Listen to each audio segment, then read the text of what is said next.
Hey shooters, this is John with Sun and Shadow, where we make tools for competitors and warriors. In this episode of 5-Minute Tips for 1-Minute Shooters, we are going to talk about gear that you'll need for the Tactical Games Sniper Challenge.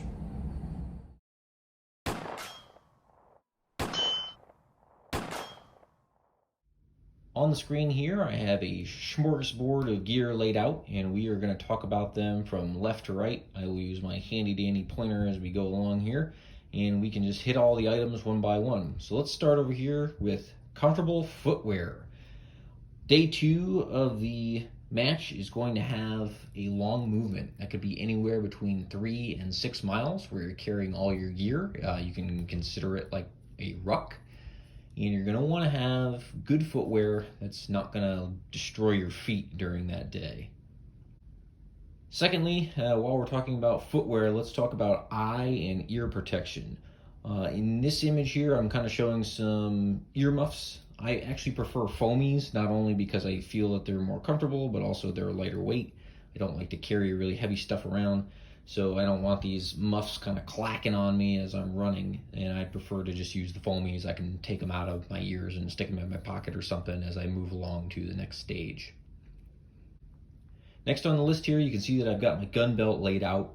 I have it with my pistol mags and some rifle mags, and I have some other rifle mags stored over here in my vest as well. But you will need a way to carry your ammo, magazines, and everything on your person for the second day. And actually, I should state that most of this discussion here is geared towards the second day, because that's where you really have to have all that gear available to you. You don't get the chance to run back to your truck or anything like that. Also on my gun belt, you can see that I have my support bag. That bag there is a pint-sized game changer. It also has a Get Light fill in it, so it's very lightweight, roughly 1 pound. If you were to carry around a larger bag or a heavier bag, that's up to you, but ideally you would not be carrying around a 10 or 15 pound bag with you while you're on your ruck. Next to that, I have my pistol and holster.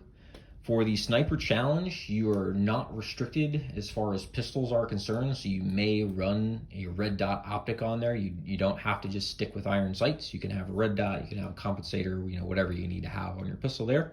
But you do need a pistol and a holster on your belt. Next up, let's talk about your rifle. I usually shoot in the gas gun division, but I would say that there are going to be some similarities between what we want on a gun no matter which division you're in. For me, you need to have some sort of sling. I did see guys running double point slings. I also saw some biathlon slings for the longer movement. Any way you choose to do it, I would recommend that you have a sling so you don't have to carry your gun the whole way. Another important piece on the rifle is going to be the bipod. Of course, this is a precision rifle. You want it to be able to shoot 1 MOA or better, let's say. But a bipod is going to help you out tremendously on some of those longer distance shots, especially if you're allowed to go prone. That bipod is going to be kind of a necessary item in order to get the stability that you need. So I'd highly recommend that you have one. You can also see that I have a variable optic on here. This is a 4 to 16 power. If you want to run more than a 16 power, that's totally fine. I really don't think you need it. 16 seems to be the sweet spot for me. If you want to have 20, 25, whatever, that'll be totally fine. Now on the low end of that, if you have a 10 power, I think you'll be all right. If you have lower than a 10 power, like a 1 to 6 or a 1 to 8 in your, let's say in the gas gun division, you will probably be able to get about 75% of the shots, but some of those targets are going to be pretty difficult, especially if you're trying to find hidden targets, or if you're trying to take a really far shot. So for the gas gun division, that would be roughly 750 yards.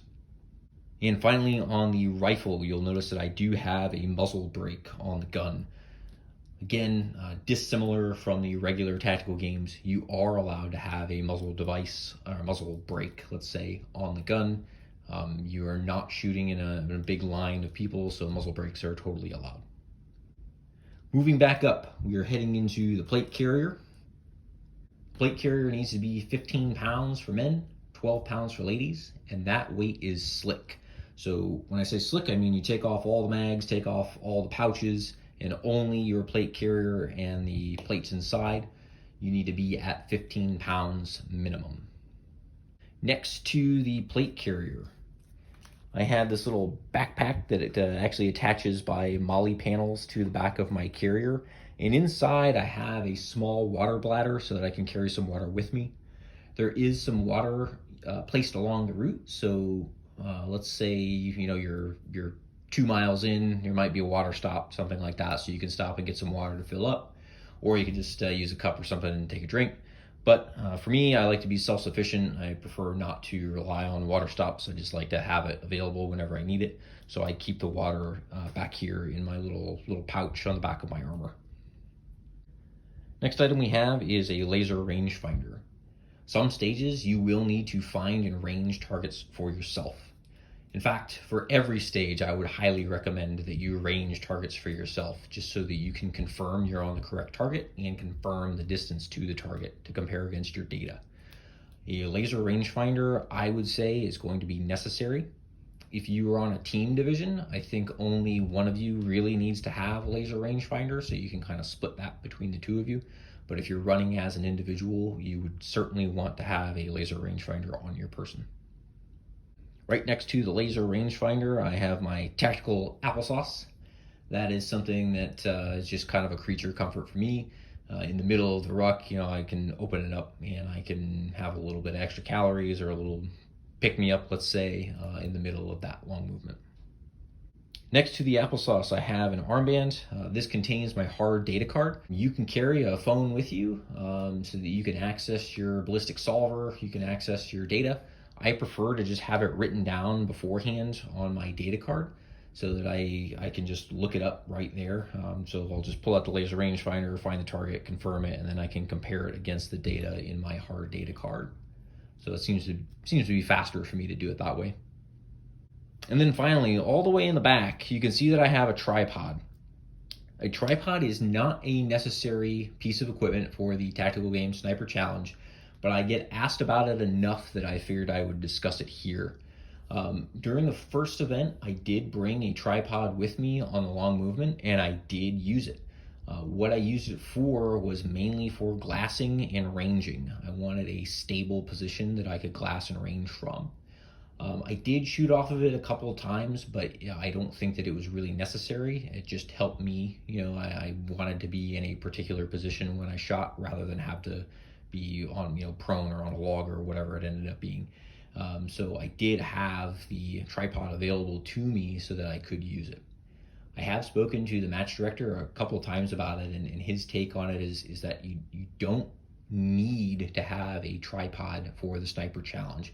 He doesn't plan to have any gotcha shots where the only way to make a shot is with a tripod. So if you didn't bring one, you gotta have to do it offhand. I don't believe that that's the case. It's not really that kind of match. I would say that if you are going to bring a tripod, of course, try to make it light, try to make it proficient. You can see that I have a sling attached to it, so it makes it a little bit easier to carry. But again, I don't think the tripod is a necessary piece of equipment, but it can be helpful to you if you choose to use it correctly. Thanks everybody for watching. If you have any questions on gear that you might need for the Sniper Challenge, feel free to hit me up on YouTube or Instagram. And as always, have fun when you're at the range. We're always learning. Hope to see you guys this year at the Sniper Challenge.